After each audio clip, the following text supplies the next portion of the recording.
Guys, நேபாளில் இன்றைய தினம் August 26 ஒரு மிகப்பெரிய ஃப்ளட்டுனால அந்த தேசம் பாதிக்கப்பட்டிருக்கு. வீடியோக்கள் எல்லாம் பார்க்கும்போது அவ்வளோ பயங்கரமாக இருக்குது. நூற்றுக்கணக்கான மக்கள் மரித்திருக்காங்க, நிறைய ஜனங்களை காணாமல் போயிருக்காங்க. இதில் நிறைய வெளிநாட்டு சுற்றுலா பயணிகள் தமிழர்கள் அடங்கும்.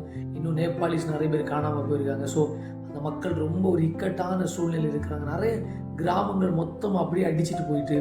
ஸோ இதில் நம்ம அறிய வேண்டிய விஷயம் என்ன அப்படின்னா, நம்ம நேபாள் தேசத்துக்காக முக்கியமாக நம்ம ஜெபிக்கணும். அது மாத்திரம் இல்லை, இதெல்லாம் கடைசி காலங்களுடைய அடையாளங்களில் இருக்கிறது.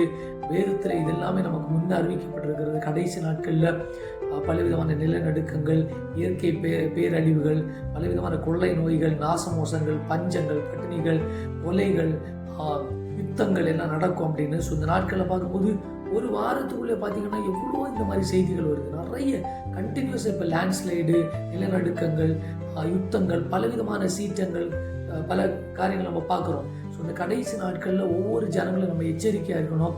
இப்போ எல்லாம் பார்த்தீங்கன்னா நம்ம அடுத்த செகண்ட் நம்ம வாழுவோமா இல்லையா என்பது ஒரு நிரந்தரமற்ற ஒரு வாழ்க்கையை நம்ம வாழ்ந்து கொண்டிருக்கிறதுனால நாம நிதானித்து அறிந்து நம்ம பரிசுத்தமாக வாழ நம்ம முயற்சி பண்ணுவோம். ஒவ்வொரு நாளும் நம்முடைய தேசத்துக்காக ஜெபிப்போம். நம்முடைய கிராமங்களுக்காக, நம்முடைய குடும்பங்களுக்காக நம்ம ஜெபிக்க வேண்டிய நம்முடைய கடமையாக இருக்கிறது.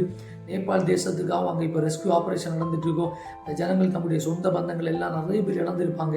ஸோ அவங்களுடைய ஆறுதலுக்காக, அவங்களை பலப்படுத்தி நம்ம அவங்களுக்காக இந்த நாட்களில் ஜெபிக்க வேண்டிய நம்முடைய கடமையாக இருக்கிறது. இந்த கடைசி நாட்களில் ரொம்ப எச்சரிக்கையோடும் விழிப்போடு நம்ம இருப்போம்.